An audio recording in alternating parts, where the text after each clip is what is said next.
आजकल social media में देखते हैं कि उच्च जाति के लोगों को, एक विशेष जाति के लोग, विशेष वर्ग के लोग सारे लोगों को नहीं कह रहे हैं, उनकी जाति के सारे लोगों को नहीं कह रहे हैं, लेकिन उन जातियों के कुछ विशेष लोग एक जैसे एजेंडा चला रहे हैं और ब्राह्मणों को गाली देना, मनुस्मृति को गाली देना, हमारे देवताओं को गाली देना, शास्त्रों को गाली देना, एक ऐसा माहौल बना दिया है कि जैसे समाज में एक दोफाड़ हो गया। कैसे हम इनको माने कि हमारे सनातनी बंधु हैं, सनातनी भाई हैं, जिनका विचार, आचार, संस्कार कुछ भी हमसे मैच नहीं कर रहा, हमको गाली देने वाला व्यक्ति हमारा भाई कैसे होगा। मैं उनकी जाति के फिर से कह दे रहा हूँ कि सभी लोगों को नहीं कह रहा हूँ, उनकी जाति में अति श्रेष्ठ लोग हैं जो हमारे आदर्श हैं, लेकिन जो लोग हमारे पूर्वजों को, हमारी जाति को, हमारे वेदों को, शास्त्रों को, ग्रंथों को और हमारे वेद पुरुष भगवान राम कृष्ण को गाली देंगे,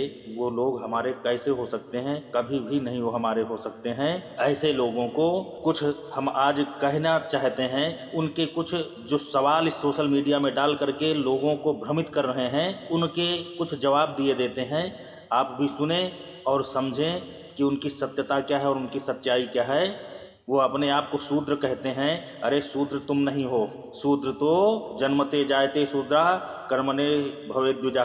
कर्म से आदमी द्विज बनता है, जन्म से तो प्रत्येक व्यक्ति शूद्र है, लेकिन तुम्हारे कर्म आज तक भी शूद्र के ही हैं, क्योंकि न तुम धर्म जानते हो, न तुम संस्कारवान हो, न तुम ज्ञानवान हो। तुम्हें केवल इतना ही आता है कि सवर्णों को गाली दो, ब्राह्मणों को गाली दो, भगवान को गाली दो, इसलिए तुम शूद्र हो। शूद्र श्रेष्ठ वर्ण है। शूद्र भगवान विष्णु के पैर से, पद से उत्पन्न हुआ है, और उस भगवान विष्णु के पद की रज पाने के लिए लोग जन्मों जन्मों तक साधना करते हैं, और तुम अपने को शूद्र कहते हो। तुम शूद्र कभी नहीं हो। शूद्र भगवान का भक्त होता है। भगवान हनुमान जी कहते हैं, असमय अधम सखा सुन मोहु पै रघुवीर, अस कही कप गदगद भयो भरे बिलोचन नीर। अपने को अधम कह करके, अपने को शूद्र मान करके जब वो विभीषण से अपनी बात कहते हैं तो उनके आंखों में अश्रु आ जाते हैं। ये प्रेम होता है भगवान का। भगवान हनुमान जी शूद्र नहीं थे, लेकिन भगवान का भक्त अपने आप को शूद्र, शूद्र कोई गलत शब्द नहीं है, भगवान का भक्त ही शूद्र होता है। अगर समुद्र ने कहा ढोल गंवार शूद्र पशु नारी, तो ये समुद्र ने कहा है। और समुद्र को क्या समझते हो तुम? समुद्र रत्नों का भंडार है, समुद्र ब्राह्मण है, समुद्र जिसको देवता तक पूजते हैं, वह समुद्र अपने आप को शूद्र कह रहा है भगवान के भक्ति में आकर के। अरे उस सबरी को तुमको नहीं पता है, जो सबरी भगवान की इतनी बड़ी भक्त, जिससे मिलने के लिए भगवान वन में जाते हैं। भगवान रावण को मारने के लिए नहीं जंगल गए हैं।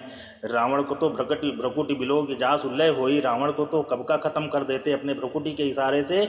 लेकिन जो अनंत काल से ऋषि मुनि उनकी कृपा पाने के लिए, उनको पता था कि भगवान का अवतरण होगा और वो बन बन जाएंगे, और उनके दर्शन के लिए जो ऋषि मुनि साधना कर रहे थे, साधनारत थे, उनको दर्शन देने के लिए भगवान यह लीला कर रहा है, चरित्र कर रहा है।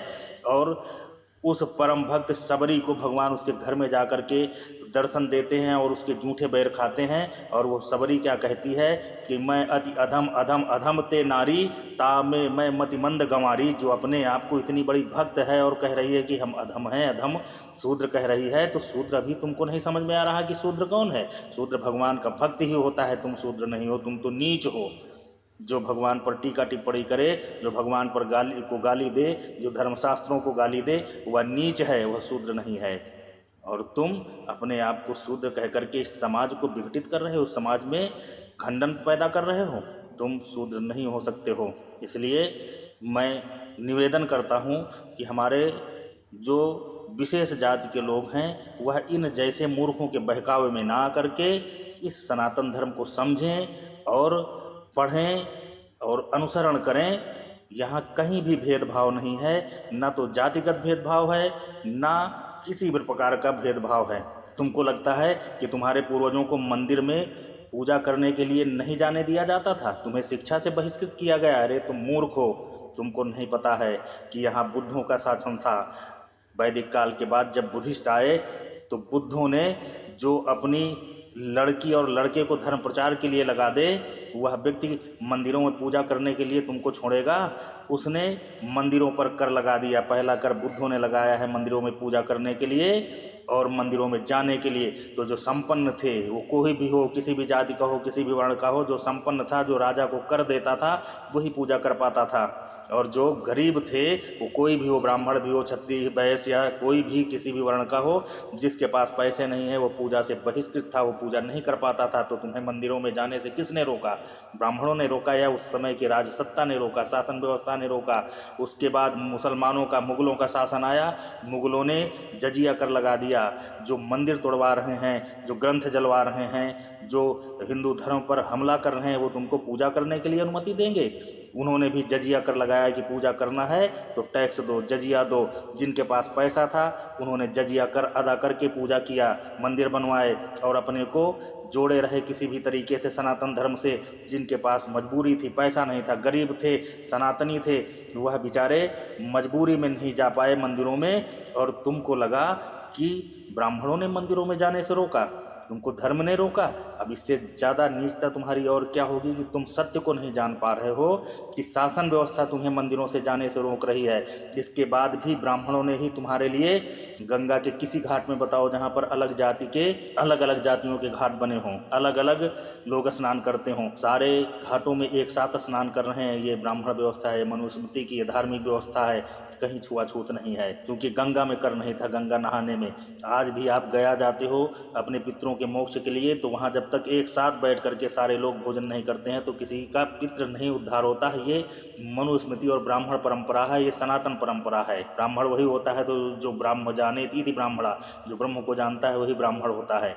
तो ब्रह्म को जानने के बजाय तुम ब्रह्म को गाली दे रहे हो, ब्राह्मण को गाली दे रहे हो। तुम गंगा छोड़ दिए, तुम ब्राह्मण छोड़ दिए, तुम गाय छोड़ दिए, तुम धर्म छोड़ दिए, तुम भगवान छोड़ दिए। तुम हो कौन? तुम अब हमारे हो ही नहीं। जो हमारे सनातन परंपरा पर और हमारी सनातन पद्धतियों पर, सनातन गौरव पर उंगली उठाए और गाली दे, वह हमारा हो ही नहीं सकता है। इसी को बाबा तुलसीदास जी ने लिखा है कि जाके प्रिय न राम वैदेही तजो कोटि बैरी समझद्य परम स्नेही। और तुमसे हम डरते नहीं हैं, केवल तुमसे तुम्हें एवॉइड करते हैं, डरते नहीं हैं। और तुम्हारे आचरण, तुम्हारे कर्म ऐसे थे कि तब भी तुम अछूत थे, आज भी अछूत हो। तुम्हारी जाति को नहीं कह रहे हैं, तुम्हारी विचारधारा को, जो तुम्हारे जैसे लोगों की विचारधारा है, जो भगवान को गाली दे, ब्राह्मण को गाली दे, समाज को गाली दे, तो वह नीच ही है। तब भी तुम नीच थे और आज भी नीच हो। जो छोटे छोटे जब बच्चे थे लोग, जो आज बुजुर्ग हो गए हैं, या तुम भी अगर छोटे हो तो तुम अपने परिवार की स्थिति देखो कि तुम वो हो कि बाजारें जब छोटी छोटी लगती थी तो सुअर को बांध करके, उल्टा लटका करके, नीचे आग जला करके, तपा करके, काट करके खाने वाले तुम लोग, तुम्हें पूजा के लिए और तुम्हें ब्राह्मण अपने बराबर भी बैठाएगा। तुम अपने आचार विचार संस्कार बदलो, तुम्हें सब लोग गले लगाएंगे। जब तुम अछूत के कर्म करोगे, अछूत संस्कार रखोगे, अछूत विचारधारा रखोगे, तो तुम्हारे घर का ही व्यक्ति अगर संस्कारवान है, तुम्हारा बाप अगर संस्कारवान है, तो तुम्हारे लात मार करके तुमको भगा देगा, तुमको घर से निकाल देगा। और तुम दोष ब्राह्मण को दे रहे हो, दोष धर्म को दे रहे हो, दोष समाज को दे रहे हो। समझो और अनुसरण करो और जानो कि धर्म क्या है। अगर नहीं जान पाते हो तो अपनी गंदी मानसिकता अपने पास रखो। तुमसे कोई डरता नहीं है। जब समय आएगा तो तुम्हें जवाब भी देगा, चाहे जिस स्तर पर आप चाहो उस स्तर पर।